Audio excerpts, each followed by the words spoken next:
No, I understand what you're saying. But these were two big firms, both the construction firm and the architectural firm. The architect described the buildings as a victory of intelligent design, uplifting, positive, aesthetically surprising and fulfilling. And the construction business says everything we do above and below ground helps us build better communities, and it talks about smart thinking, dedication and determination. Given that these are well-organised firms with these embedded qualities, how do they end up building a leaky school? Well, I think it's the focus at the top of those organisations may be those things, and then those are nice objectives, visions, missions to have. But as you filter that down through the organisation to the guy that's on the end of the hammer on the roof putting it on, if he hasn't got the requisite skills and he hasn't got there's not the oversight and the quality assurance processes in place to check he's done it right, then you're going to get these problems, and that's what has occurred, and that comes back to the skills shortage. Everyone is out there trying to get people onto their sites. There's a huge amount of movement of good site managers across sites, and they're attracting big money, so they're moving around to get better money. But in the meantime, the people who are actually on the hammers, and that they don't have they're not tradespeople in the way that we used to consider tradespeople. No, I understand. It takes us back to, as May says, to the point where we started. Yes. Roger, it's always good to talk with you, and thank you for doing so with us again today. The Warriors Rugby League Club's been sold by Eric Watson to the Carlaw Heritage Trust and Ortex Industries. That news just through, and more details on Checkpoint at 5 o'clock. Why? Can I just ask a question? Yes. Is there any woman who owns a football club or a rugby club? Or a soccer or rugby or league. I mean, it's just an interesting phenomenon. I want to own a car. I want to own a boat. I want to own a rugby club. It's just interesting. Are there women who own big yachts? I imagine there are. Maybe you don't hear about them. You don't hear about them. I don't think I know it. See, it's an interesting question. Only a woman could ask that sort of question. That's correct, Jock. I thought I'd do it for you. I knew you were itching. I knew it. It is a good question. Have you ever hankered to own anything of that ilk? No, why on earth would I want a rugby club? I mean, I drive a really normal car. I don't derive my identity or my status from any of these things. Okay. So you don't even want to own a Porsche or a Lamborghini or a Maserati? No, I don't. I'd be too scared to drive it. And also, think about all that money, what you could do with it. What colour's your car? Actually, it's grey, and I really don't like it. But it was if I bought the grey one, they were going to give it to me for a cheaper price. Jock. Well, go and get another one. Okay. Not much time, in fact, almost no time to talk about any more topics today. Oh, we got to talk about Annabelle Langbein. This is the lack of diversity in the Mother's Day competition being reported today. I just want to say to my mother, because I've just sent her my Mother's Day card, that her name is not on this list, and her Chinese name is Shizua, and I think it is important to recognise that in 2018 in New Zealand, women who are mothers have a wide range of names. They do. Nor do you find Tui Aroha or Anahera on that list either, but I'm sure that will be remedied when the second list comes out from the New Zealand Women's Weekly shortly. And to duck shooters on Saturday, be safe out there. Absolutely. Thank you, Jock. See you later, Jock. Jock Anderson on the panel, May Chen, always a pleasure. Thanks, everybody. Checkpoint is on the way. We're back tomorrow.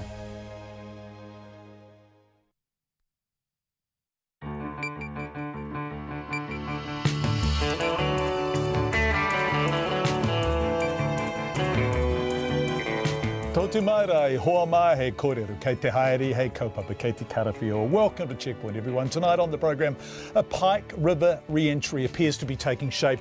The political response to child poverty, we're in the Select Committee as they try to get it meaningfully and measurably right.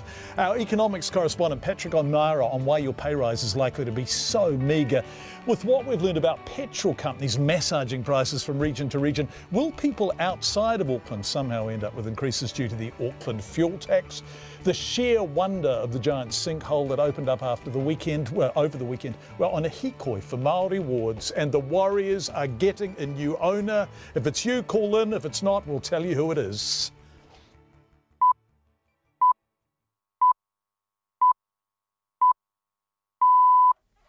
RNZ News at 5 o'clock. Good afternoon, I'm Anna Thomas. The government's being warned to closely watch oil companies to make sure that Auckland's regional fuel tax is not paid for by motorists around the country. The Automobile Association says there's nothing in place to ensure oil companies don't boost prices elsewhere to spread the burden of the 11.5 cent a litre tax. Our Auckland correspondent Todd Nile reports. The AA's Mark Stockdale says motorists outside Auckland need to be sure their fuel prices won't be raised as well. He's told a parliamentary select committee that the Transport Agency must monitor and regularly report on petrol price movements. The Road Transport Forum says it would be normal commercial practice for oil companies to fund the tax bill from wherever it suits them. Auckland's Mayor Phil Goff believes there are enough watchdogs to keep an eye on prices after the tax's expected introduction in July. I tamaki makoro ko Todd Nile tēnei. The Trade Minister says New Zealand has not been included in an announcement by the US President Trump on exemptions from steel and aluminium tariffs. David Parker says the situation is disappointing. In March, Donald Trump signed off tariffs of 25% on steel imports and 10% on aluminium imports, but New Zealand had applied for an exemption. Mr Parker says the omission of New Zealand from the list of exempted countries belies the country's positive bilateral relationship. The government is seeking details from Washington. And an announcement on the sale of the Warriors National Rugby League Club is being made about now at Mount Smart Stadium, with confirmation it's being sold to the Carlaw Park Heritage Trust and Ortex Industries. Eric Watson, the majority shareholder and long-time owner of the Auckland-based club, has agreed to sell to the trust, which is essentially the Auckland Rugby League. The sale is believed to be around $18 million. Details have been revealed of exactly how the bodies of the 29 miners will be recovered from the Pike River mine. They've come at a briefing partway through a 4-day workshop of 31 mining experts just outside Greymouth. Conan Young was there and filed this report. The plan at this stage is to pump nitrogen into the mine through boreholes from the surface in order to neutralise the highly explosive methane. A small team, including police forensic experts, would then be able to enter the main entry tunnel safely and without breathing apparatus as far as a substantial rockfall 2.3 kilometres in. This is just before the main workings of the mine where the men are believed to be. The method being used to neutralise the methane means entry would be possible to the main workings if this was something the government was willing to consider. In Greymouth, Conan Young. The New Zealand First Leader and Deputy Prime Minister Winston Peters says the smear campaign against the Prime Minister's partner is just black ops politics. Jacinda Ardern says she's going to get on with her job and not waste any more time responding to untrue rumours about Clark Gayford. The police have issued a statement saying he is not and has not been the subject of a police inquiry, nor has he been charged in relation to any matter. Mr Peters says those behind the campaign are those who would benefit politically from it. National denies any responsibility, with leader Simon Bridges saying the rumours are appalling. A clash of opinions between Stewart Island's residents and shark cage diving operators has spread to Parliament. 2 MPs have wound up on either side of the debate over shark cage diving, which has raised hackles in the Stewart Island community. Invercargill MP Sarah Dowie is making a push to regulate shark cage diving with the Members' Bill in Parliament. Timothy Brown reports. The practice, which involves divers being lowered in a cage into the ocean to watch great whites, has been unregulated since the High Court ruled in 2016 that the Department of Conservation had no oversight. Ms Dowie says she wants to act because she's heard of concerns from southern communities and divers. But the High Court decision is under appeal, and Conservation Minister Eugenie Sage says Ms Dowie's actions are premature. She says if legislation is needed, she'll look into it. But unlike Ms Dowie, she'll let the judicial process run its course. It is unclear whether Ms Dowie's bill will even be pulled from the ballot, but the controversy of shark cage diving is unlikely to go away. This is Timothy Brown. It's 5 past 5. The New Zealand Cricket Players Association says recent games in Pakistan don't indicate the security risk in the country has eased. New Zealand Cricket is considering a request by Pakistan to move a T20 series scheduled for the United Arab Emirates in November to Pakistan. The Black Caps haven't played in Pakistan since 2003 because of security concerns. The Pakistan T20 Super League has featured several foreign players over the past 3 years, while Sri Lanka played a game in Lahore last year. But Players Association Chief Executive Heath Mills says any decision must be made independently of what has happened recently.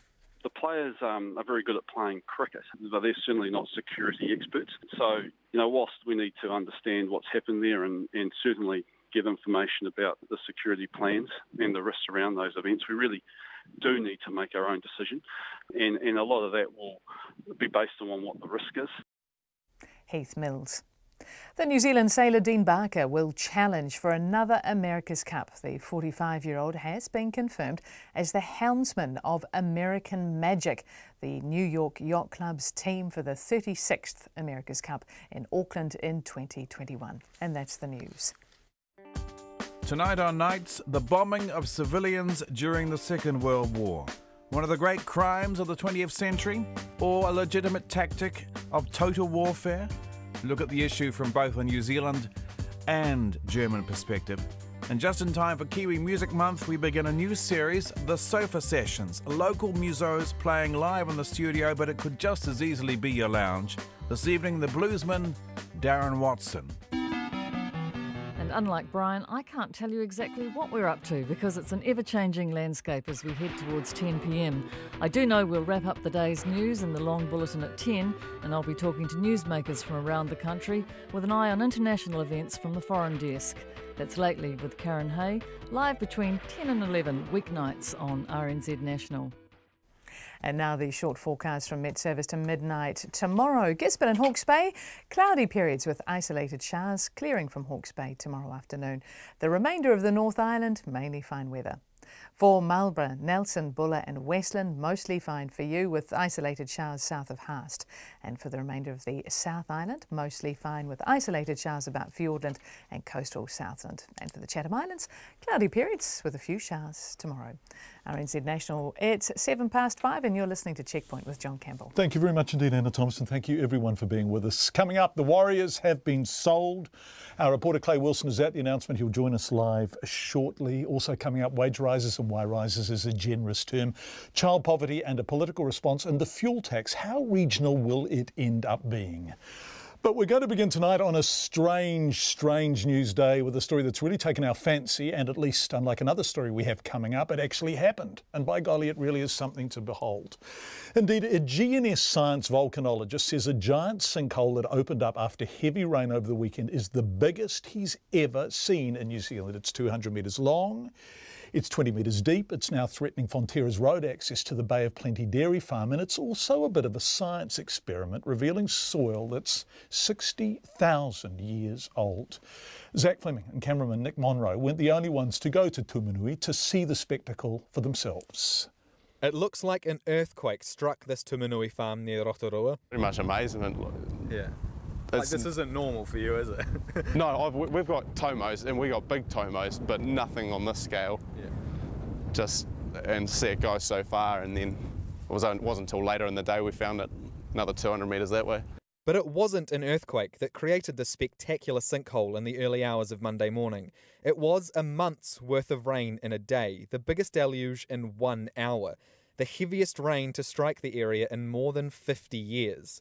Farm manager Colin Tremaine and share milker Louise Pepper were both woken in the early hours of Monday morning to apocalyptic scenes. The rain had created a fissure measuring 200 metres long, 20 metres deep and 5 metres wide.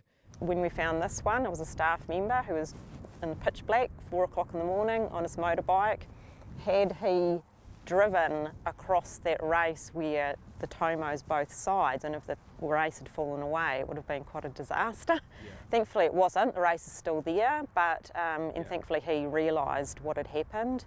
Same thing though, we could have had cows in the paddock, but we have been, like my husband's been driving on tractors, and the tractor has driven into a tomo that wasn't there few minutes before, just appeared under the tractor. Thankfully it was a small one, but the front end loader got caught on one side and the back of the tractor got caught on the other, so it was suspended. If you're watching this story and you can see this spectacular chasm, our cameraman Nick is filming from one side of the sinkhole, and that speck in the bright jacket is GNS Science volcanologist Brad Scott. Basically here we're at Earthquake Flat Crater. This is a summit crater of a volcano, and the water is trapped in that summit crater and it percolates into the crater. The crater is also faulted. There's about 6 young faults that cross the crater, and the water preferentially flows down those faults, and it's what we call piping. It carries the sediment and material away from the fault, and that creates a cavity, and ultimately the cavity propagates to the surface and collapse occurs. Sinkholes, also known as tomo, are caused by water dissolving limestone or other material below the surface of the earth. More than 60,000 years worth of soil has been exposed by this event. Just like the rings of bark on a tree, you can see history here in the lines in the soil. This distinctive orange line near the top, for example, is the most recent Lake Taupo eruption. Mr. Scott says the 200-metre-long sinkhole has the potential to get even bigger. This is by far the largest I've seen. With further rainfall events, I mean, the weekend's rainfall event was exceptional. That's sort of, 1 in 50, 1 in 100 year daily occurrence or daily rainfall rate. This will erode back, the sides will continue collapsing and the hole will open over the next sort of decade or so. Yeah, to 27 degrees, right? Ultimately, nature will want to restore it to 27 degrees, the repose angle, yeah. Louise Pepper says while the farm has several other tomos, she's never seen anything like this. So we've been here for 4 years. In the last 2 years, we've had 6 tomos opened up. They weren't here before. There was one over the road which had grown over, wasn't so deep, and all of a sudden, especially in the last 2 years, all these large ones have opened up, and you just don't know what you're going to find in the morning after a heavy rain. So yeah, we have to be a bit wise about when we do get these really heavy rainfalls now. There are plans to fence off the sinkhole to protect stock because it's too big to fill in. Meanwhile, Louise says the sinkhole could actually bring Tumanui not only fame, but fortune. Yeah, it'll be part of the scenery now, and all the others will too. We've got lovely round ones, deep ones. Maybe I should create a tourist venture. I was going to suggest that. I'm thinking we should call it Tomo Nui instead of Tumanui. For Checkpoint, Zach Fleming. They're quite remarkable pictures. The story will go up online on our Facebook page and on our website if you want to see that striking landscape. Right, once out of the question, an irreversibly closed door. Details have begun to take shape of the re-entry into the Pike River mine. At first, the drift was the extent of re-entry possibilities, but the scope of possibilities seems now to be increasing. This has been happening during a 4-day workshop of 31 mining experts. They're tasked to come up with a plan for manned re-entry of the West Coast coal mine that exploded in 2010. Conan Young is there and he filed this report. A who's who of the mining sector has gathered just outside Greymouth to come up with a plan for re-entry. Family spokesperson Bernie Monk, who lost his son Michael in the disaster, has been sitting in on the discussions and says everyone agrees that sending people back down the mine can be done safely. This is definitely going to work. I haven't seen so much people so positive in the room that they want this to happen. Look, I'm hand on heart is that I can't see why it's taken coming up 8 years to get to the stage that we've done in 4 days. The plan at this stage is to pump nitrogen into the mine through boreholes from the surface in order to neutralise the highly explosive methane. Once this is achieved, a small team, including police forensic experts, would be able to enter the main entry tunnel safely and without breathing apparatus. They would be looking for the men's bodies and clues as to why the mine exploded. At this stage, approval has only been given by the government for manned re-entry up to 2.3 kilometres inside the main entry tunnel as far as a substantial rockfall. This was just before the main workings of the mine, the most likely location of the men at the time of the fatal explosion. The method being used to neutralise the methane means entry would be possible into the main workings if this was something the government was willing to consider. The head of the Pike River Recovery Agency, Dave Gawn, says no decisions have been made about this at this stage. Again, there's an awful lot that we don't know. We don't know the size of the rockfall. We don't know and haven't explored the options of doing something like that. From my layman's perspective, from what I understand of it, the risk profile is higher.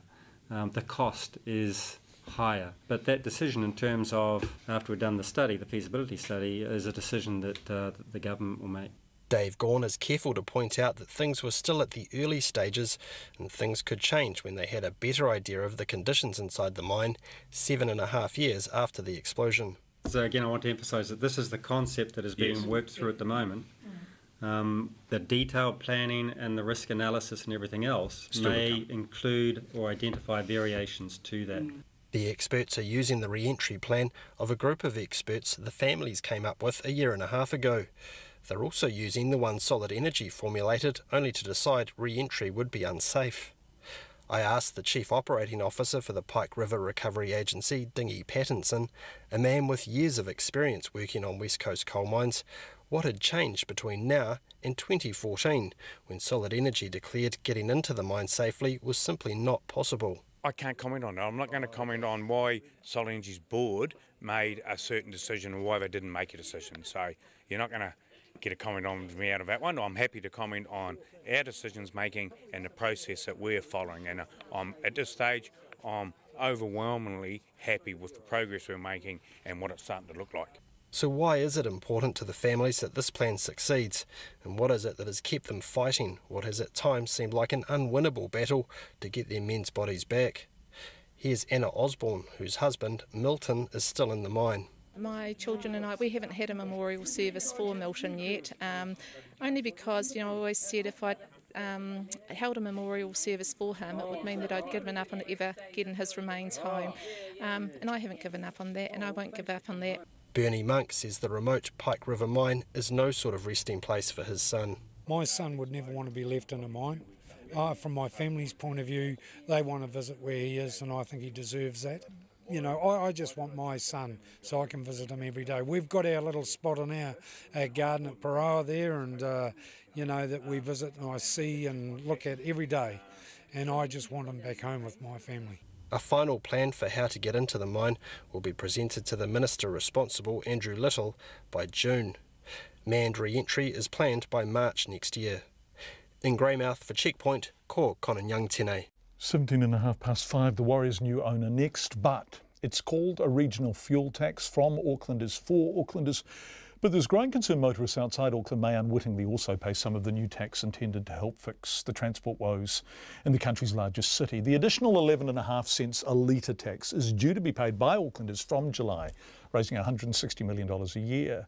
But a string of lobby groups has warned a parliamentary select committee there's no way of being sure the oil companies won't spread the cost across the rest of the country. Our Auckland correspondent Todd Nile reports. Auckland's Mayor Phil Goff is the champion of the regional fuel tax, and this is how he sees it working. Let's get one thing straight. It's people in Auckland that are paying it, so this is paid by Aucklanders and visitors to Auckland. Ken Shirley, who heads the trucking lobby, the Road Transport Forum, disagrees. It's just an illusion to think that this tight ring fence around Auckland will mean that only Aucklanders pay for it. That's a political posturing. It's not commercial reality. It's likely that from July, for every litre of fuel in Auckland or pumps, the oil company selling it will pay an extra 11.5 cents in tax. But whether that money actually comes from an Aucklander rather than someone paying a higher price to the same oil company, say in Dunedin, is not clear.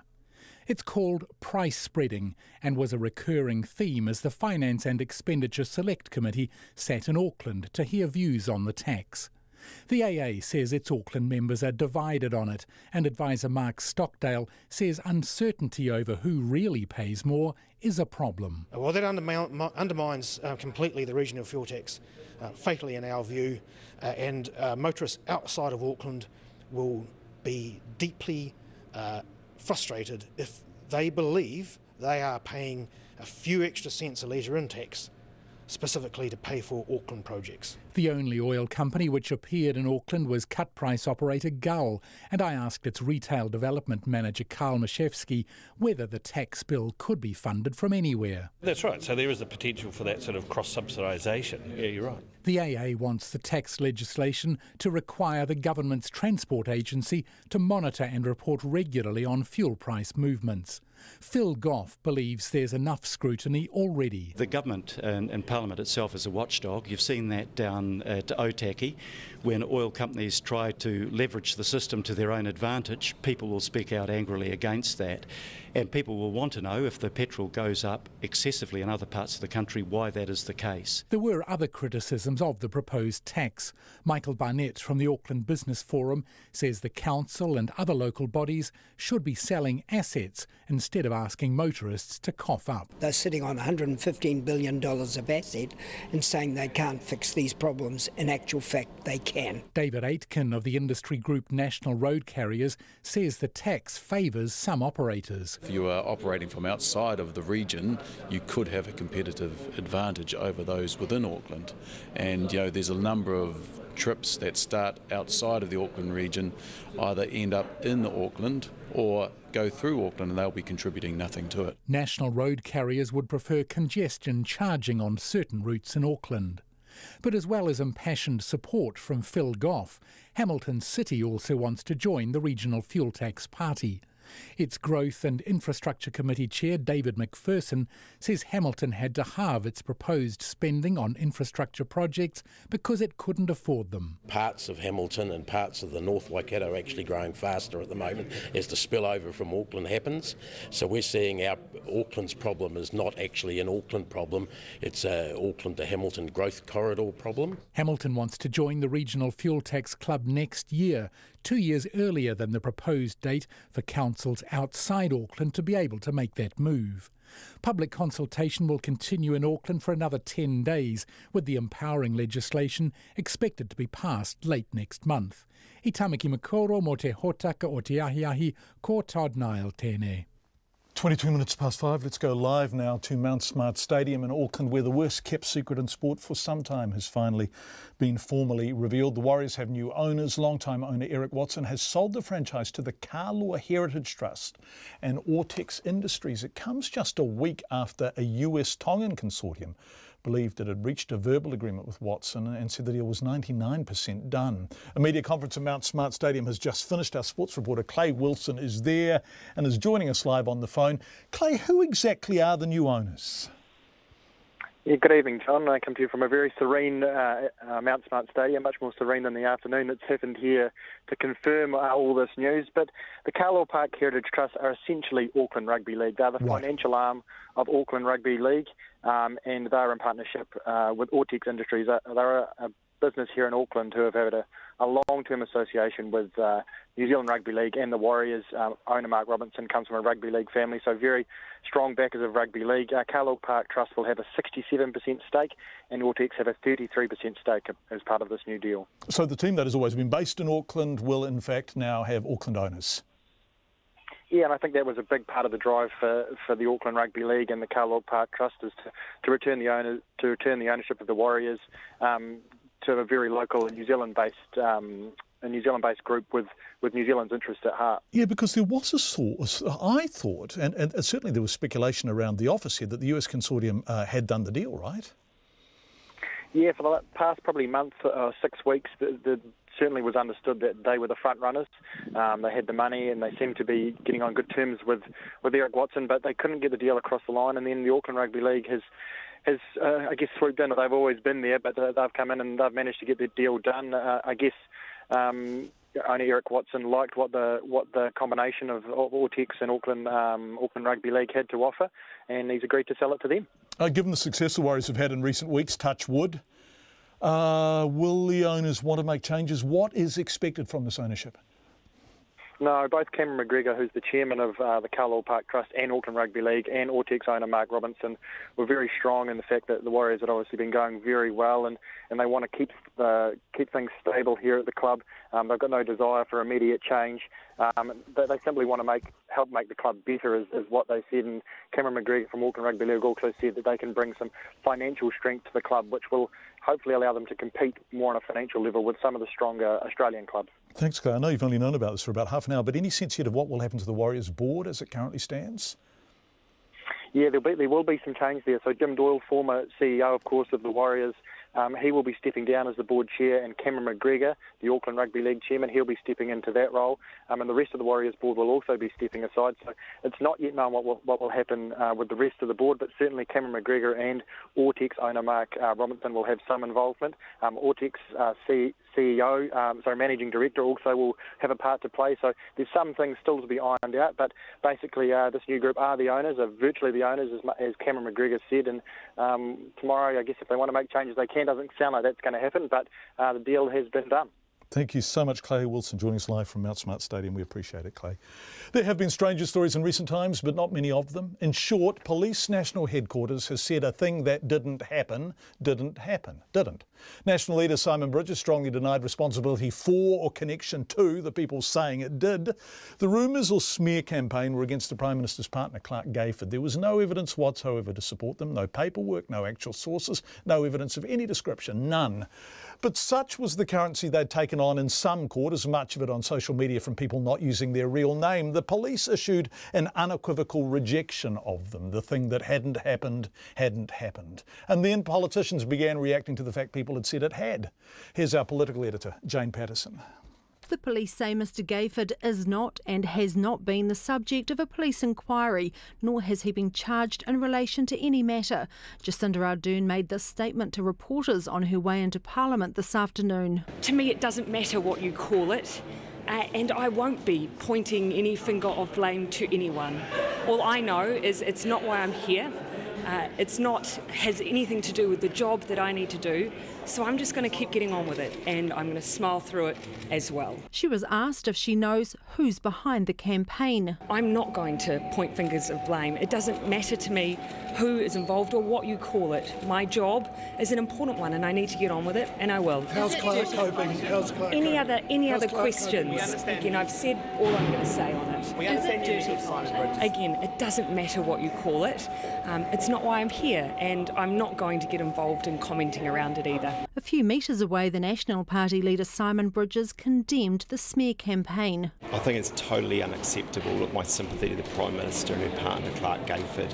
I think politicians' families should never be drawn into politics in this way. The New Zealand First leader Winston Peters was asked for his response. This is part of a dirty campaign, and it's clearly been going on for some time. It's baseless, clearly from the police denial, and I should say it's just a part of the sort of the black ops politics. And he was asked who he thought was behind it. The only people who would be behind it are the people who seek to be politically advantaged by it. Have a wild guess who that might be. So are you suggesting National is behind this campaign? No, I'm just leaving it to you to come to the conclusion. Simon Bridges says to the very best of his knowledge, National has had nothing to do with spreading the rumours. I've made very clear to National MPs a number of times that they are not to, and I won't tolerate them peddling rumours or innuendo in this way. And I've certainly made clear, there are rumours that go around about politicians and their families, but they're nearly always false. Mr Bridges was asked what he made of the media publishing stories about baseless rumours. Well, I think you'd want to be pretty reticent about that, in fairness, because the danger is, as I've said with my caucus, that in doing that, you're peddling the rumour, the innuendo itself. The Greens co-leader James Shaw says his party has a long-standing tradition of not commenting on politicians' families. From Parliament for Checkpoint, Jane Patterson. The government is being urged to be realistic in setting performance targets in its bid to alleviate child poverty. The Child Poverty Reduction Bill, designed to help realise Labour's election promise to bring thousands of children out of poverty, has gone before a select committee at Parliament. Submitters say targets need to be realistic, imposed earlier, and they need to measure more than simply poverty itself. Charlie Drever reports. Prime Minister Jacinda Ardern has promised to roughly halve child poverty in 10 years. Her bill, which requires governments to set 10-year targets on a defined set of measures of child poverty and periodically set and publish 3-year targets, came before a select committee for the first time today. The Association of Social Workers Chief Executive Lucy Sanderson says there is support for setting targets, but the bill needs to provide practical measures. She says a workload report in 2014 highlighted how key performance indicators were getting in the way. The staff were reporting that it was more important to, under pressure, to meet the KPI reporting than it was necessarily to go and visit children and their families, because there were performance consequences for not meeting their KPIs in favour of going to visit a child that needed additional support. Lucy Sanderson says a lack of money is part of the problem, but there are other issues families face. I think it's quite pertinent that the Child Mortality Review Committee has just released a report that recognises and is able to demonstrate a clear connection between poverty and child death, whether that's through accidental or non-accidental, both health-related and abuse-related. The chair of the Medical Association, Kate Baddock, agreed child poverty was a multifaceted issue. Child poverty does not occur in isolation, but in the context of poverty of families, whānau and communities. It's usually the result of complex interplay between a host of factors, including, for example, education, health, employment and justice. Kate Baddock says the issue shouldn't be treated as a separate phenomenon. The Medical Association is also concerned the targets for persistent poverty are only required from 2025. This appears to be an inordinate delay for what is the most pernicious type of poverty. We understand that there may be technical reasons for this, but ask that it be brought forward and prioritised. We also recommend that the wellbeing strategy that is being developed in parallel to the setting of targets should address persistent poverty as a priority. Families Commission Chair Len Cook says there needs to be an independent body to hold government to account. That's a frailty of our system. If you think about it, we have an extremely well-trusted police system in this country because we have an independent police complaints authority that you can go to that can investigate anything they do. We have a highly respected tax system because we have a judge running a tax agency. We have no judicial oversight of our social services system anywhere. To end today's proceedings was beneficiaries advocate Teresa Homan, who works with families who are barely scraping by. She says she cannot applaud the bill. The bill is too little, too late for many children already, whose lives have been compromised and who are likely now registering in all our negative statistics: prison numbers, poor health, suicide, family violence, and quite possibly their mother is now in prison. Teresa Homan told the committee, as a nation, we should be ashamed any child lives in poverty in New Zealand. For Checkpoint, Charlie Drever.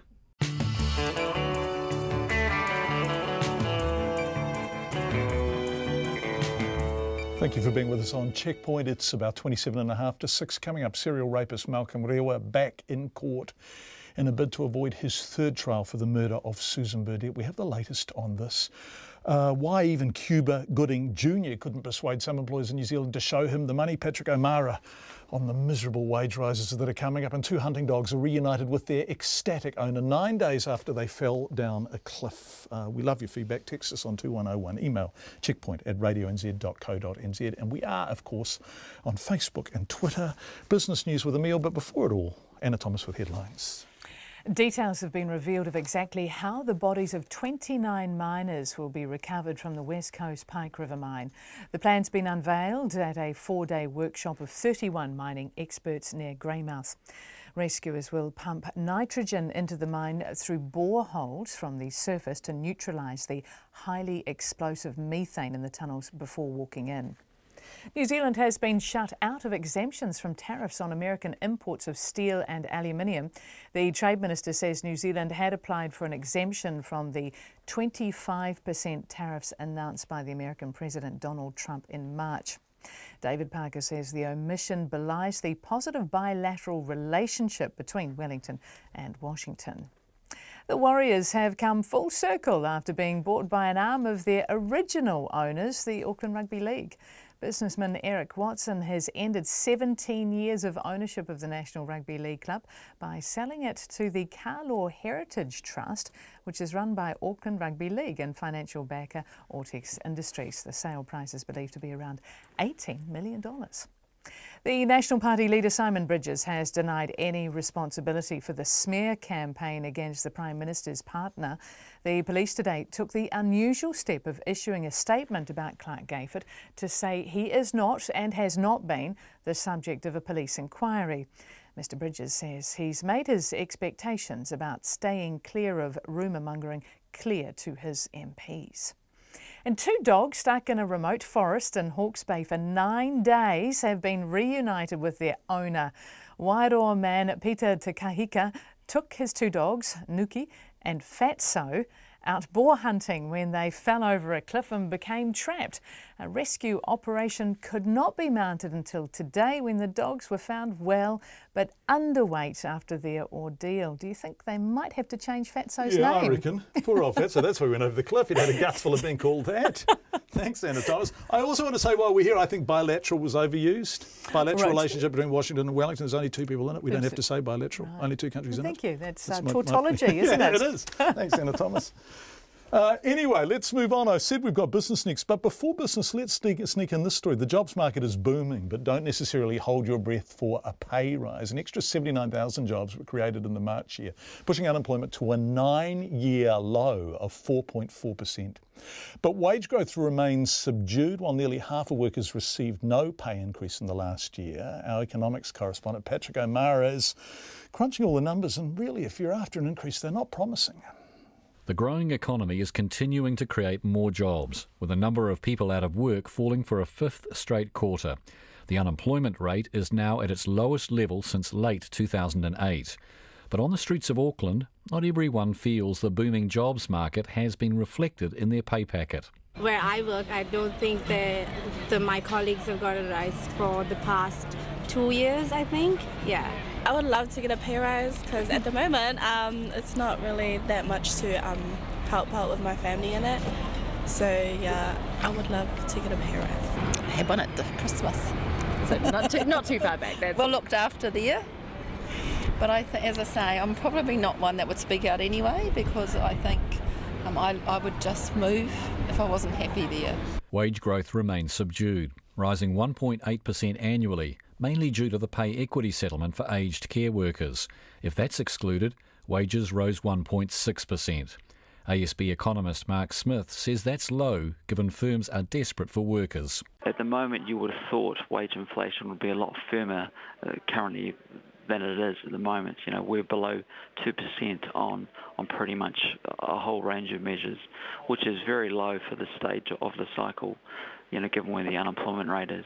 The figures also show 49% of workers surveyed received no pay increase at all in the last year, the most in 8 years, when the economy was coming out of the worst of the global financial crisis. The president of the Council of Trade Unions, Richard Wagstaff, says that's not acceptable, and it shows labour laws are not working for many employees, particularly the lower paid. Unless there's a reasonable balance and there's a proper set of negotiations, people simply won't get the gains they deserve. And the reality is the vast majority of workers who are on individual agreements, I think, don't really negotiate them at all. They're pretty well, here it is, take it or leave it. And they're clearly not confident enough to go and renegotiate them annually, or we'd be seeing a different outcome here. But the Chief Executive of Business New Zealand, Kirk Hope, says that's not the reality many employers are facing. Across the board, what we're seeing is, certainly from employers, everywhere across the country, they have capacity constraints. So they are needing more both skilled and unskilled labour, and that certainly has to drive wages up. Certainly, other labour data released today showed average hourly earnings rose 3.5% to $30.96, though the data tends to be volatile and skewed by the composition of workers moving to better paying jobs. But most agree workers should eventually enjoy fatter pay packets. The government is rolling back some employment measures to strengthen union rights and collective bargaining, which Mr Wagstaff says should result in bigger and fairer wage settlements. Business New Zealand also believes planned rises in the minimum wage will push up pay for all employees. Many workers will wait to see whether that proves the case. For Checkpoint, Patrick O'Mara. Let's get a few more insights about all of this data that we're getting. Emile Donovan has joined us from Wellington. Hi, Emile. It's lovely to have you back with us. What have you been looking at? So, look, I've been delving sort of under the surface of that headline number of 4.4%, which is a nice sort of bright, top of the release kind of thing. And there is some really interesting stuff if you dig below the surface. So, employment, for example, increased by a touch over 0.5%, but that was largely down to more women in the workforce. There are 10,000 extra women working now compared to 3 months ago, and the annual number, the annual increase in employment is at about 3.1%, and that was largely driven by more women entering the workforce too, so that's a pretty interesting little tidbit. Also, the unemployment rate among Māori dropped by a touch under 1%, to 9.6%, so there's some pretty good news there as well. Another interesting metric that we don't hear much about is the underutilisation rate. Now, we don't want to get too complicated here, but basically this measures how many people are ready and willing to work, but they aren't actually looking for work, or they have a part-time job and they're looking for more hours, but those hours aren't available in that job. Now, underutilisation has fallen. It's fallen about 0.3%, but it's at 11.9%. And if that sounds high, I mean, it is high. That's a high rate, and speaks really to the number of people who are in relatively precarious or part-time work, or looking to get back into the workforce after a break away. Another less flattering number is the number of NEETs. That's young people who are not in education, employment or training. Now that actually rose by a touch over, it's about 0.6% in these latest figures, so it's at 12.4%. Wow. Which, if you think about it, that's pretty crazy. That's 1 in 8 15 to 24-year-olds who are neither earning or learning. So while the picture is pretty rosy on the whole for the labour market, there are still some pretty big gaps in there in certain places. Yes, the people who aren't participating really aren't participating, right? But unemployment dropped for the 5th consecutive quarter. It's now at 4.4%. So the overall headline figure is strong and really good. It's the people in the margins who need the attention, right? Exactly. Yeah. Okay. Local travel company Serco, not the prison operator, Emile, is looking for investors abroad. That's right, yeah. So Serco today said it was going to list on the Australian exchange, the ASX. It's applied for secondary listing on there, but it insists that its primary listing will remain in New Zealand on the NZX. Basically, that's because some potential investors in Australia have told Serco that they can't invest in the company because they can only invest in Australian companies. And Serco, effectively, it's just looking to cast the net a little bit wider, bring in some more investors and therefore some more capital. And look, it's hoping that the I's will be dotted and the T's crossed by the middle of this year, which isn't that far away. No, it's not. No, it's not. Given that we're in May, thanks. I only just realised it was May. Yeah. When did that happen? Dot some I's and cross some T's on the markets for us. What happened, Emile?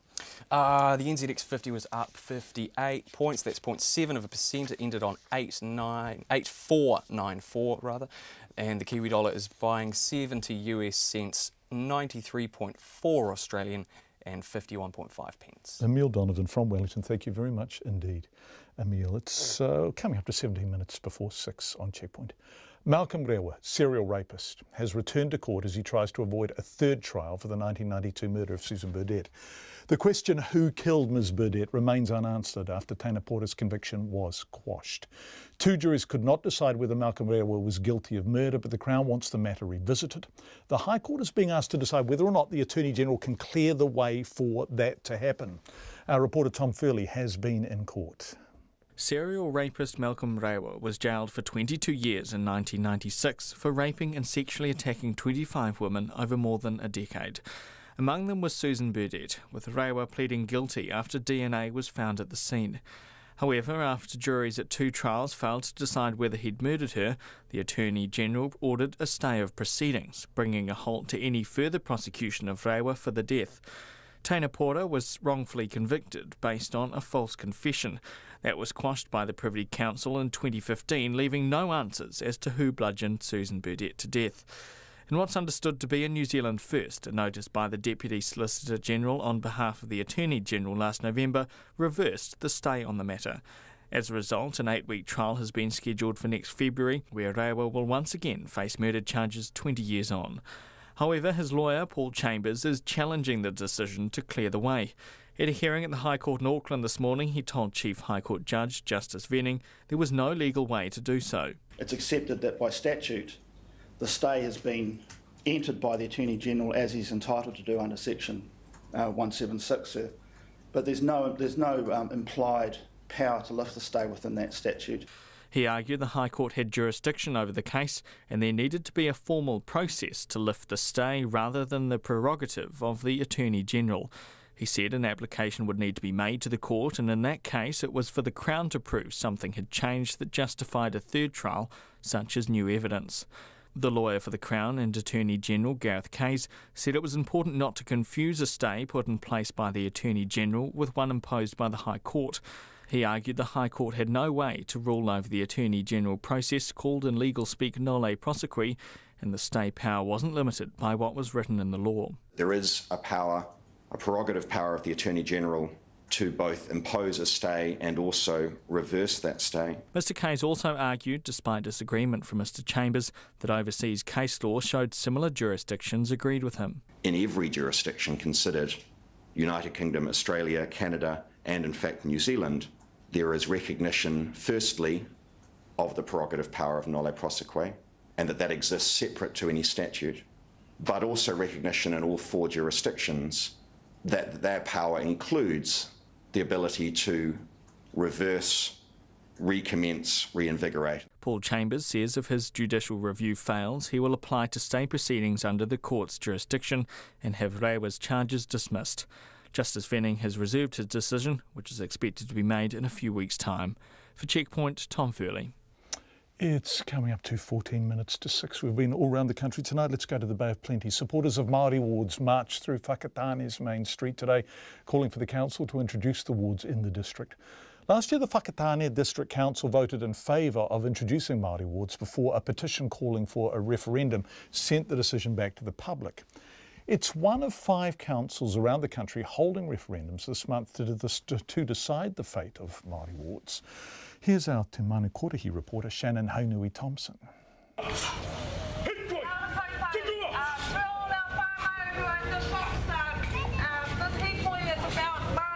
The speakerphones were out in force today as about 100 people, including Waiariki MP Tamati Coffey, marched down the Strand in Whakatane.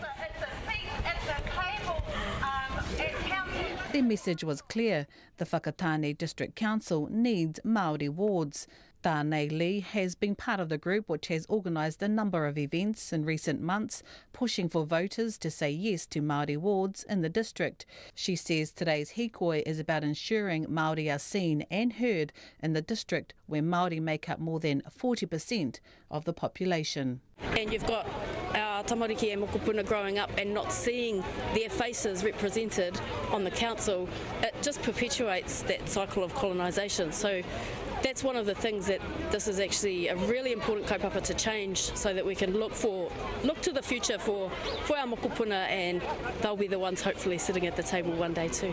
Former New Plymouth Mayor Andrew Judd was invited to help lead today's hikoi. Mr Judd made a public stand for Māori wards in his district in 2015, although voters overwhelmingly rejected that in a citizens-initiated referendum. 3 years later, he says today's hikoi is helping to move the conversation around Māori wards forward. You can feel the love right in the air, and you can feel the power and the passion of unity, and that's what it's all about. So for everyone to come out, and the kids, we're their role models for tomorrow. Mr Judd describes himself as a recovering racist and encourages other Pākehā to take a deeper look at their attitudes towards Māori. Now, I'm Pākehā. I'm 53 years old. My country raised me to have a certain view towards not only my country but towards Māori. It kept me fed, it kept me scared and ignorant, and actually fed my racism. The Māori viewpoint of the world, Mr Judd says, should be embraced by councils around the country. Later this month, he'll head to Parliament to discuss his petition calling on the Crown to change laws around Māori ward seats. The process should be the same. It seems to me divisive, and dare I say racist, to have legislation that allows the community to petition only the Māori voice. Darnay Lee says while her group has received a lot of positive feedback, she's aware of the opposition towards Māori wards from groups who say race-based seats promote separatism. And it's been good to open up that dialogue between people who've got different views.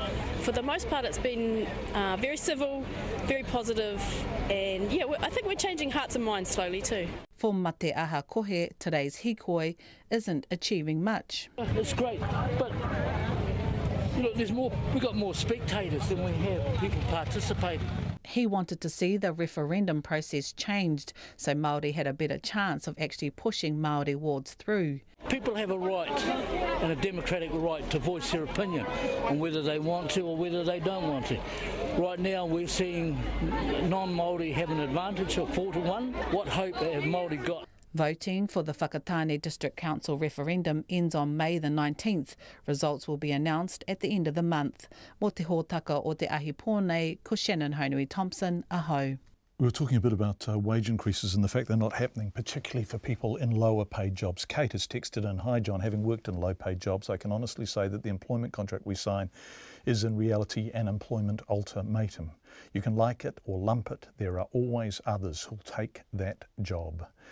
And quite a response to Ken Shirley's presence and Todd Niles' story about the Auckland regional fuel tax and whether it will spread. Oh, my heart breaks for Ken Shirley and the transport lobby. Their concern for others is so multiple O's, disingenuous. Every strategy will cost us all in the end regardless. Let's stop this moaning and complaining that has blocked progress since the Dove Meyer Robinson campaign for light rail back in the 1970s and just get on with it. A former Aucklander texting in, thank you. Facebook is to offer its first dating service. The announcement was made by the company's chief executive, Mark Zuckerberg, at Facebook's annual F8 conference in California.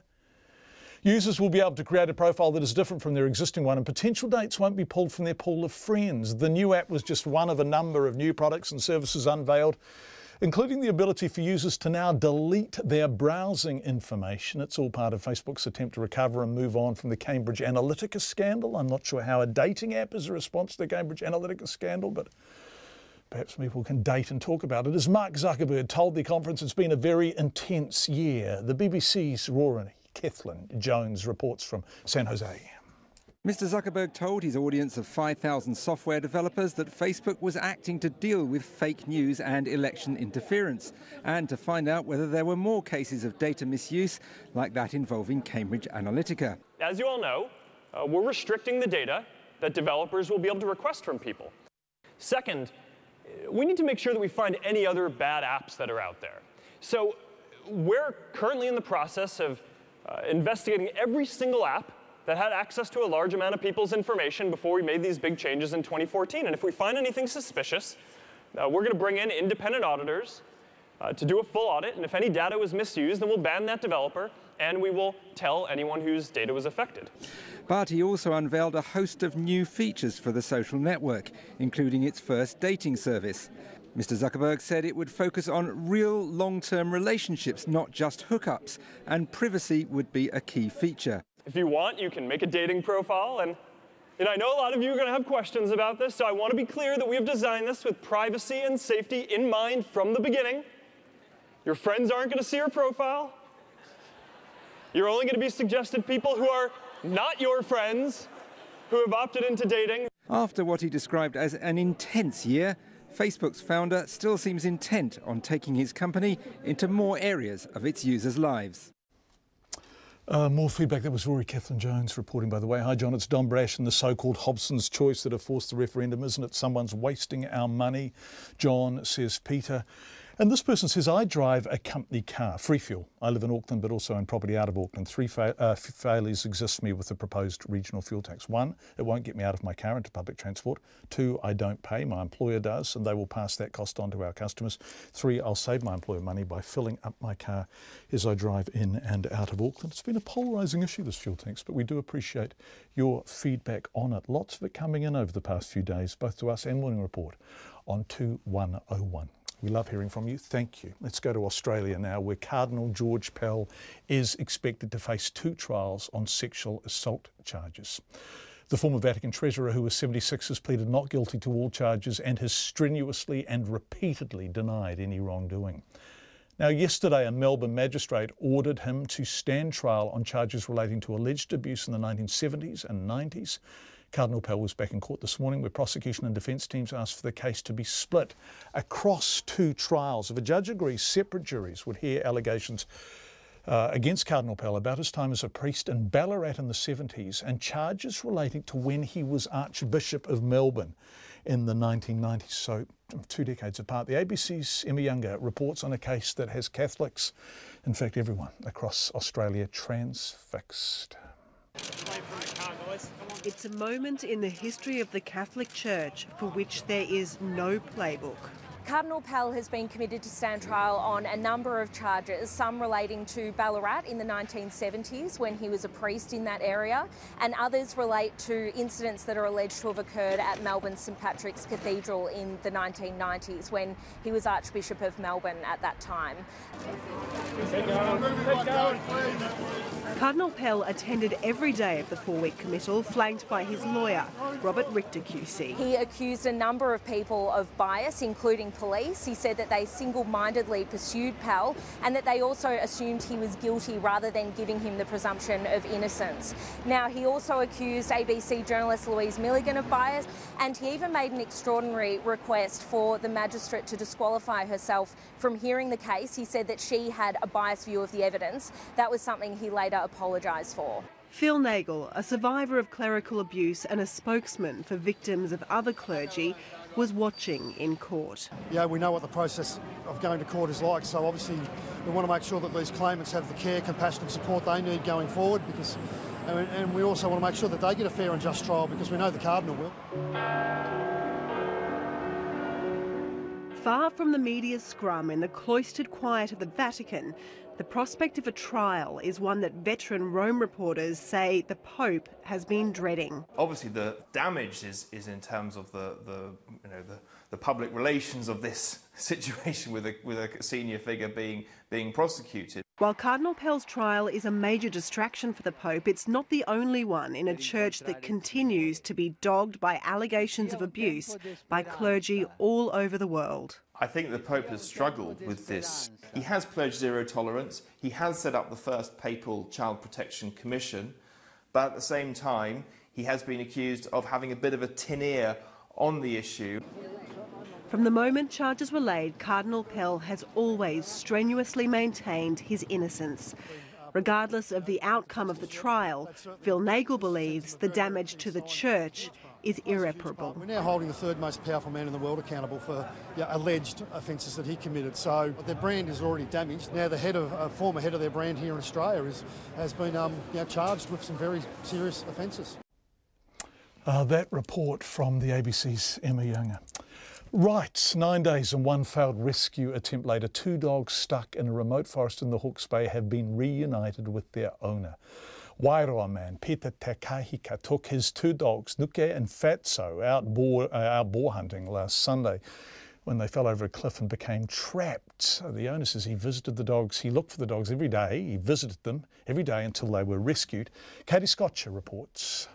The dogs, Nuki and Fatso, were chasing a pig in Mohaka Forest when the pig abruptly changed direction. Before the dogs could stop, they ran straight over the rough edge of a steep cliff. Peter Tikahika says he could hear the dogs barking at the bottom of the 60 to 80 metre cliff, but he couldn't get to them. We could see them from up the top. This was on Sunday, and then during the week we couldn't hardly see them. I couldn't see them anyway. Mr Takahika returned to the cliff a few days later with 3 friends to try to rescue the dogs. One of them even scaled down the rough terrain, but got stuck and had to be rescued by emergency services. Yesterday morning, the SPCA's National Rescue Team arrived from Wellington to help. Rescue Coordinator Gina Kemp says when her team got to the site, they weren't able to hear the dogs and thought they were too late. More than a week had already gone by. Miss Kemp says they then heard a piercing howl and sent a rescuer, Jen Rizzi, down the steep cliff. So Jen continued down the cliff and came across both dogs perched on a ledge which was had been made from fallen trees above a stream, and the dogs were there and pretty underweight, and looking a bit worse for wear, but very much alive and very, very pleased to see Jen. Here we go, we're being hauled up. It's a little bit bumpy. Fatso's doing well. Here's rescuer Jen Rizzi holding Fatso as he was pulled up the cliff. To reset their line. And my job is just to keep Fatso off the side of the hill so he's not getting banged about. He's obviously feeling a bit tired, aren't you, buddy? And definitely hungry. Hours later, Mr. Takahi Ka was reunited with his dogs. He almost cried. I'm just building them up now, and then I've just got to take them to the vet for the ears and get them all, just have a look at them. But at the moment, I've just got to keep them warm and get them a good kite and all that. Mr. Takahi Ka says Nuki and Fatso are recovering well. For Checkpoint, ko Katie Scotcher Tēnei. It's coming up to 6 o'clock. The news with Anna Thomas, who is sitting beside me, ready to go, is about 25 seconds away. A lot of feedback coming in tonight. We'll bring you a sample, including a hilarious representative sample of people reacting to the fuel tax. 3 very different takes, 3 very different opinions, 3 very different assessments, all from the same phone. We can see your number, dude. Anyway, all of that and more after the news.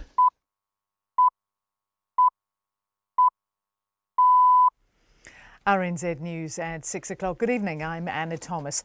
The Automobile Association wants closer scrutiny of oil companies to make sure they don't boost prices outside Auckland to help pay its regional fuel tax. The AA and other sector groups have told a Parliamentary Select Committee that there's little to stop fuel companies funding the new tax from sales outside Auckland. Principal Advisor Mark Stockdale says oil companies can vary their prices as they wish. How can we have assurance that the 10-cent tax will only be applied in Auckland and that no portion of it will be applied outside Auckland? How can we monitor that to ensure that that happens consistently, from the day that the tax is applied on the 1st of July? The AA's Mark Stockdale, he wants the Transport Agency to monitor and regularly report on fuel price movements from July.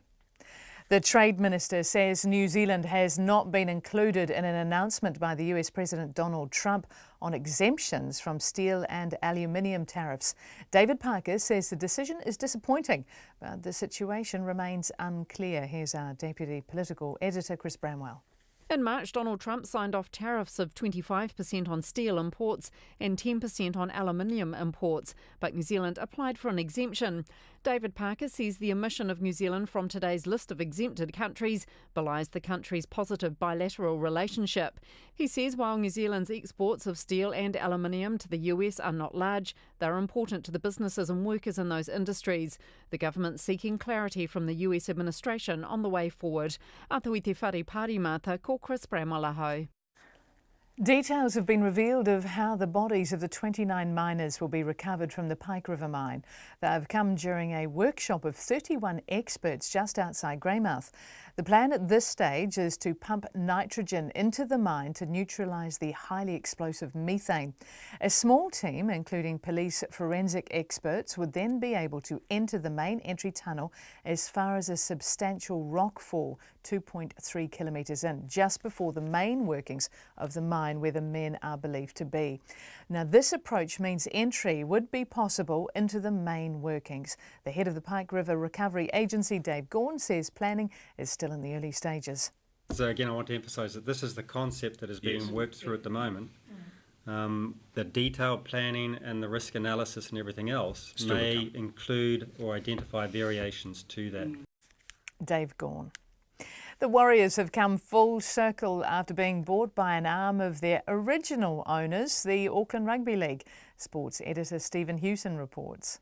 Businessman Eric Watson's ended 17 years of ownership of the National Rugby League club by selling it to the Carlaw Heritage Trust, which is run by Auckland Rugby League, and a financial backer, Ortex Industries. The sale price is believed to be around $18 million. Watson says the decision to sell was not an easy one, but he believes the time's right for a new owner. The change of ownership brings with it a change of board members, with Chair Jim Doyle and all fellow directors other than Chief Executive Cameron George stepping aside, with the new owner set to appoint new directors. The new shareholding split will see the Carlaw Heritage Trust own 67% of the club and Ortex Industries 33%. This is Stephen Hewson. The National Party leader Simon Bridges has denied any responsibility for the smear campaign against the Prime Minister's partner.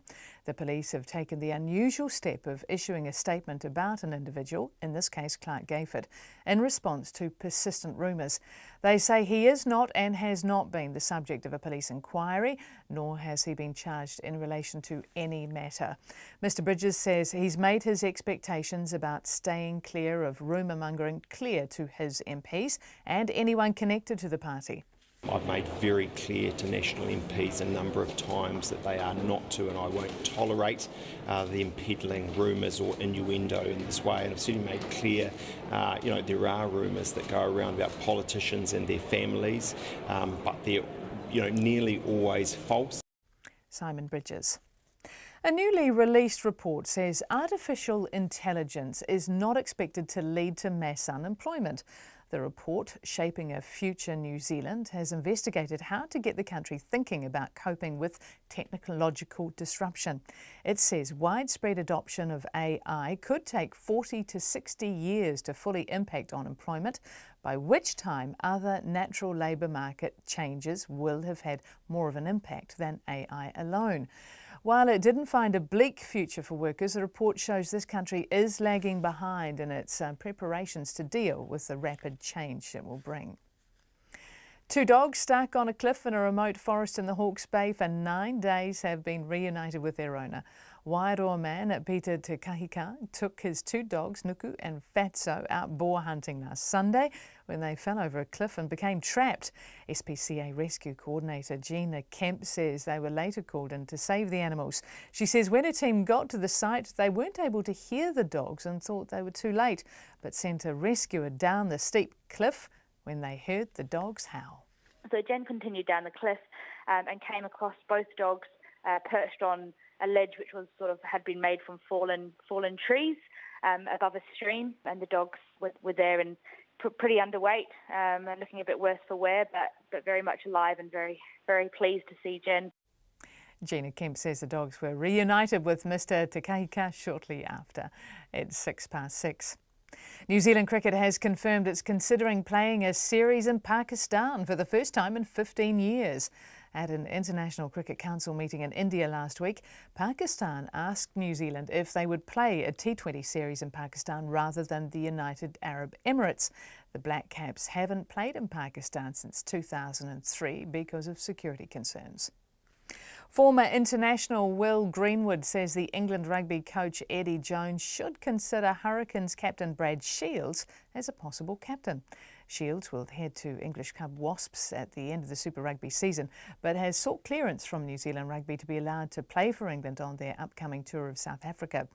Greenwood, who was part of England's 2003 World Cup winning side and coached Shields when he played for the British Barbarians in 2016, has told Sky Sport in Britain he can't understand how Shields never got to play for the All Blacks. He's proper leadership material, the way he conducts himself, the tone, the work rate, the effort, the desire to improve. Look, I've kept in touch with him. He's a top lad. No doubt that when he arrives, if it's South Africa or after Super Rugby, he will make an impact. Will Greenwood. And the Cleveland Cavaliers have beaten the Toronto Raptors 113 to 112 in overtime in Game 1 of their NBA basketball semi-final playoffs. Game 2 in the best of 7 Eastern Conference Series is on Friday in Toronto. And that's the news. Australia's doing it. The report, I think, is required reading, not only for every financial institution in this country, but frankly it should be the next item on the agenda of every single board meeting. Should we do it? I think the Australian Royal Commission ups the temperature for New Zealand and puts everyone on notice. The banks say no. Is that there is no evidence of anywhere near the same level of problems as we saw in Australia. Both sides of the coin. Morning Report with Susie Ferguson and Guy Aspinall, weekdays from 6. Then on 9 to noon, the world's first human rights tracker developed by a Wellington economist that's already highlighting problems with Australia's record. And after 10, Auckland film director Petra Brett Kelly on her new documentary, Yellow is Forbidden. Join me, Catherine Ryan, on 9 to noon after Morning Report on RNZ National.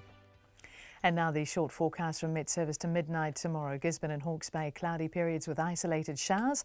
Clearing from Hawke's Bay tomorrow afternoon. The remainder of the North Island, mainly fine weather. For Marlborough, Nelson, Buller and Westland, mostly fine for you with isolated showers south of Haast.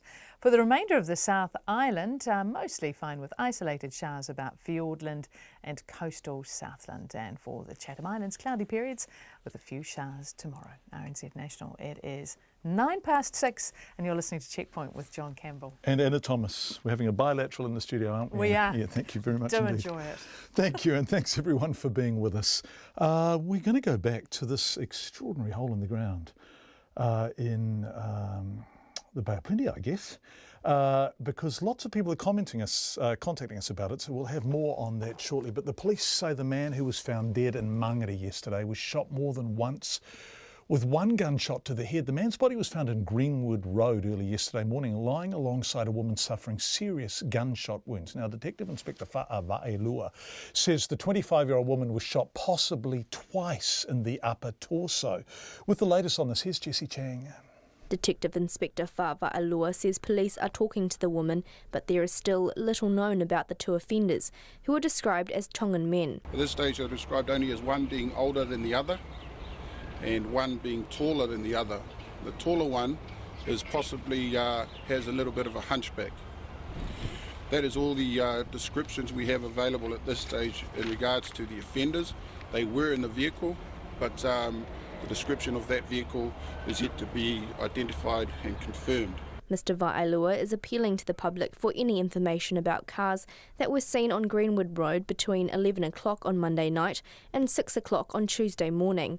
He says police believe this wasn't a random attack. They're not random shooters or anything like that. We believe there might be something a lot more sinister with the offenders.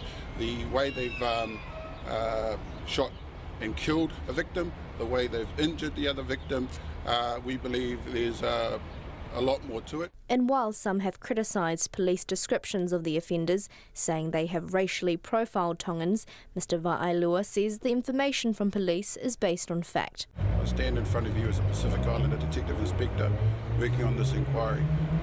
We want anybody out there who knows anything about this to come forward and provide information to the police. If we can narrow it down, you're asking me questions about the description. I wish I could give you more. All I had and could give you was the fact that they were two male Tongans. Hopefully that will assist members of the public to provide information as to who these perpetrators are. In Auckland for Checkpoint, call Jessie Changaho. We've had a huge response to this. We began the program with it. We're going to go back to it. A genius science volcanologist says a giant sinkhole that opened up after heavy rain over the weekend is the biggest he's ever seen in New Zealand. It really is quite arresting. The hole, which is 200 metres long and 20 metres deep, is now threatening Fonterra's road access to the Bay of Plenty dairy farm. It was discovered by a Tumanui farm worker at 4 o'clock on Monday morning. Zach Fleming and cameraman Nick Monroe visited Tumanui, which is about 17k from Rotorua, to the farm where GNS science volcanologist Brad Scott had also stopped for a look. You're right down into the earth here, going back 60,000 years. Down the bottom of this hole. Zach asked him how the sinkhole had happened and if it could get any bigger.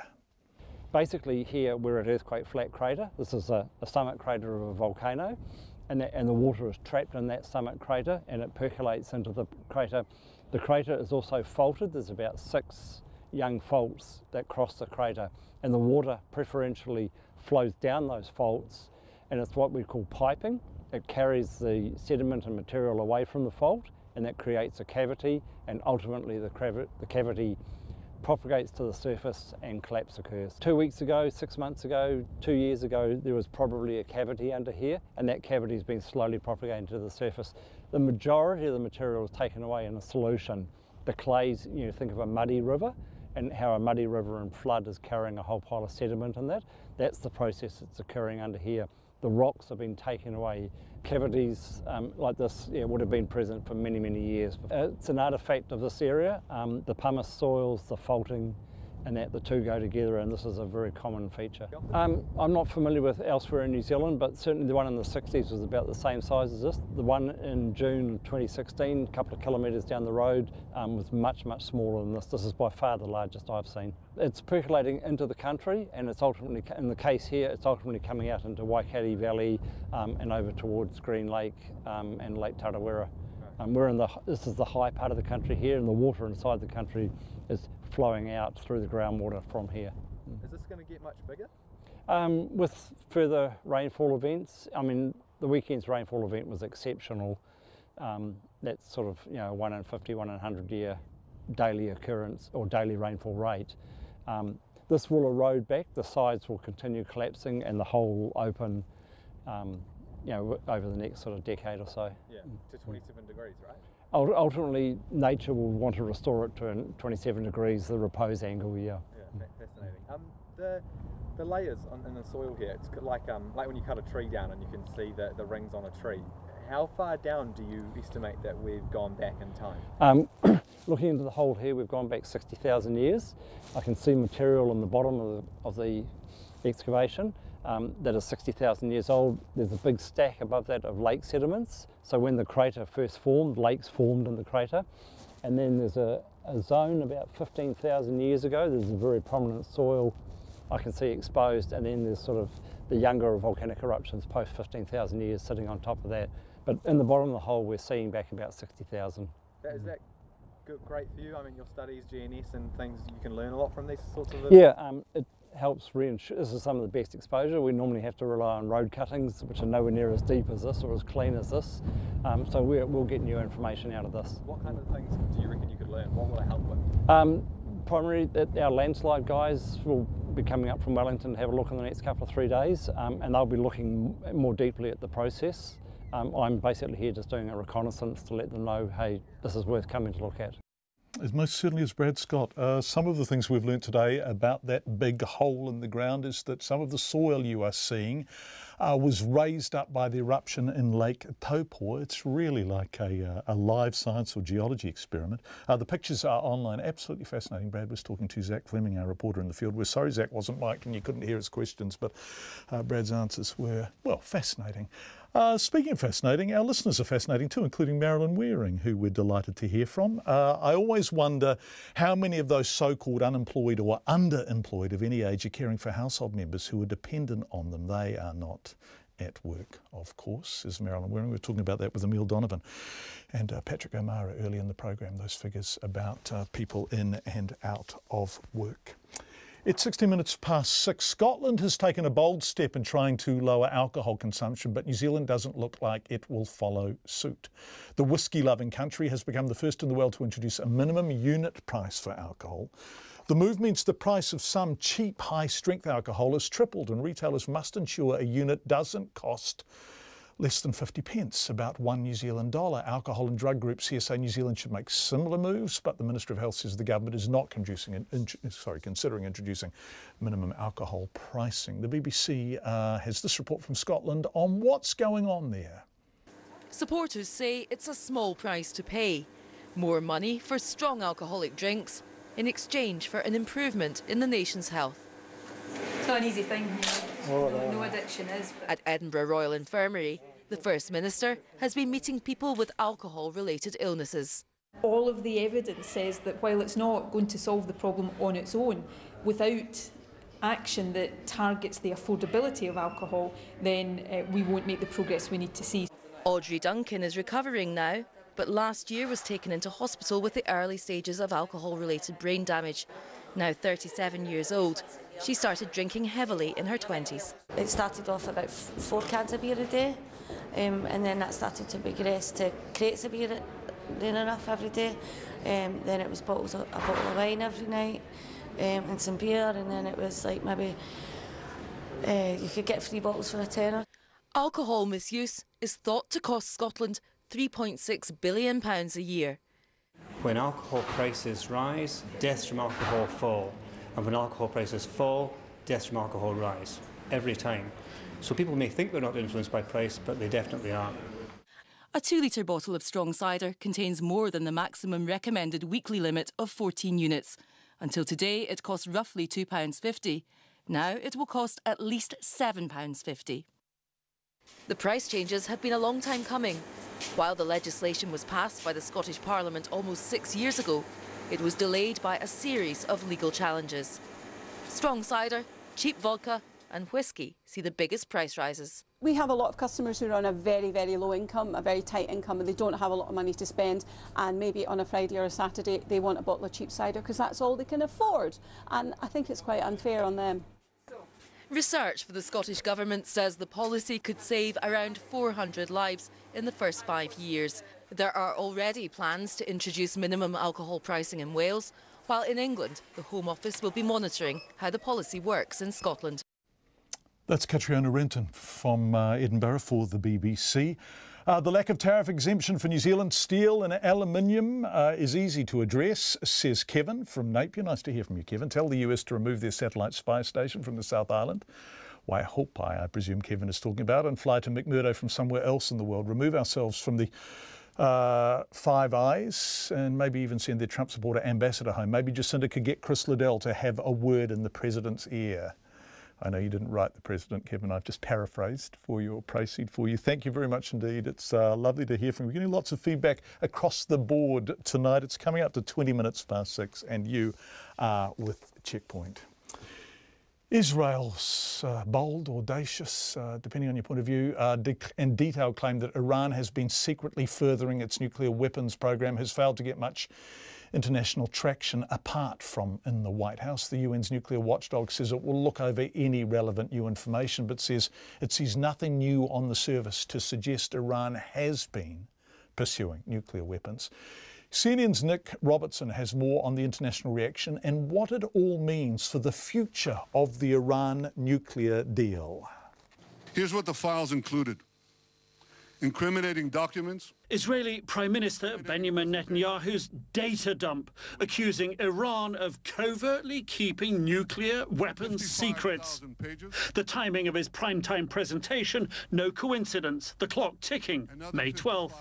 President Trump will make his decision on what to do with the nuclear deal. No coincidence either. It aired hours after Netanyahu got this assurance while meeting Mike Pompeo, President Trump's new Secretary of State. We remain deeply concerned about Iran's dangerous escalation of threats to Israel and the region. The nuclear deal, or JCPOA, Pompeo's predecessor John Kerry cut with the Iranians and the UK, France, Germany, China and Russia in 2015, is under threat. Trump says it's not fit for purpose, wants tougher inspections, no sunset clauses. Iran rejects changes, calls Netanyahu's data dump ridiculous. So is Netanyahu moving the dial on the JCPOA debate? Not so much, it seems. The UK's Boris Johnson. The Israeli Prime Minister's presentation underlines the importance of keeping the Iran nuclear deal's constraints. France's Foreign Ministry echoing that, saying the relevance of this agreement is strengthened by the elements presented by Israel.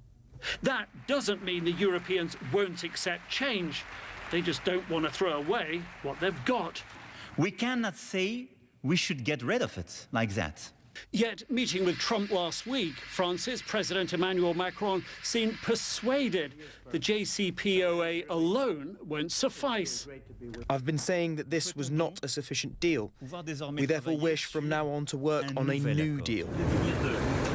Since then, he's worked the phone, called Putin and others.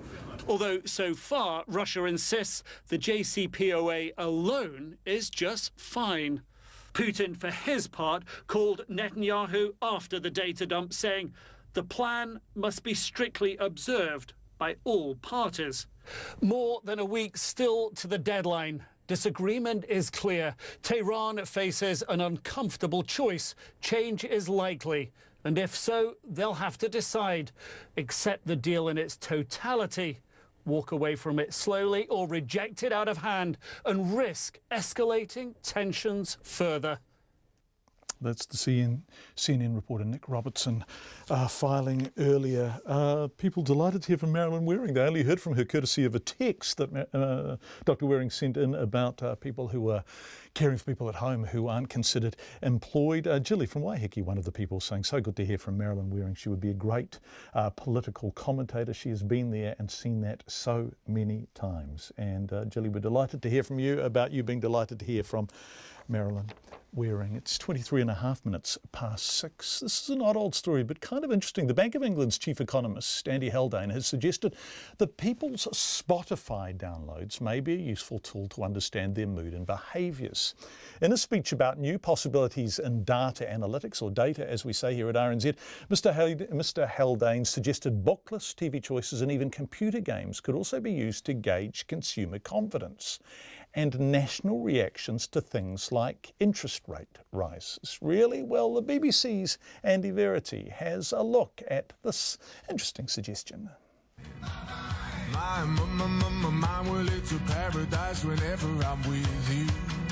Apparently, if enough of us listen online to that, we might just be in an economic boom. Don't scoff. No less an authority than the Bank of England's chief economist believes analysing the songs we listen to may tell us more about consumer confidence and more reliably than traditional surveys where we're asked how confident we feel on a scale of 1 to 10. And Andy Haldane was being entirely serious. The global financial crisis blew a hole in the old economics that assumed people make rational decisions. Instead, it's now thought, we decide based on rules of thumb and stories we tell ourselves, with history and emotion playing a big role. So we need better data on people's emotions. But, as Mr. Haldane put it, capturing people's true sentiment is actually devilishly hard.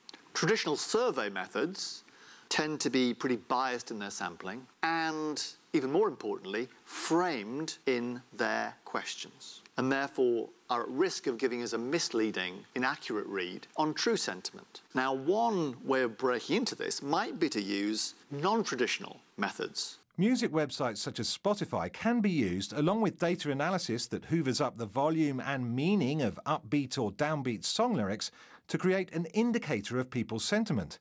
Research suggests the resulting index of sentiment does at least as well in tracking consumer spending as traditional surveys. Watch out though, if this song's popularity really is anything to go by, we could be heading for a bust. Andy Verity kind of failing to be down with the kids at the end there. I think that report from the BBC. We're going to stay online and we're going to stay with the BBC. Some of the stars of the social media channel YouTube are being paid to promote essay writing services to school and university students on a massive scale. A company based in Ukraine is paying the online personalities to encourage young viewers, YouTube viewers, to pay for essays. If my children are listening, don't you even think about it. The UK University Ministry says the revelations undermine education and YouTube has now a moral obligation to sort the issue out. We're ending with this, well, extraordinary story really from the BBC's Bramwyn Jeffries.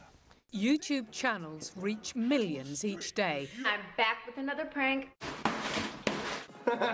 We're checking out a compilation of really stupid people. The creators have huge influence that business wants to buy. Want to give a shout out to all you. I'm going to ask for 5k likes if you want a part 2 this time. Our investigation has uncovered the YouTube stars selling cheating, paid by a company in Ukraine, promoting a service to students that could land them in serious trouble, targeting teenagers using the people they trust. Don't waste your time doing your essays. Let these people do it for you. If you guys are struggling in school or college, check out eddiebirdy.com to hire a super smart guy to do your essays for you. Super smart geek. Plagiarism free. Did y'all hear me? They're helping you cheat. You won't get in any trouble, guaranteed. That it's going to get you an A+. This is clearly wrong. It's clearly wrong because it is enabling cheating potentially on an industrial scale. It's normalising cheating. We're not talking about the video ads you usually see. These are YouTubers themselves talking about pranks, gaming, dating. Then they tell you about a company called EduBirdie.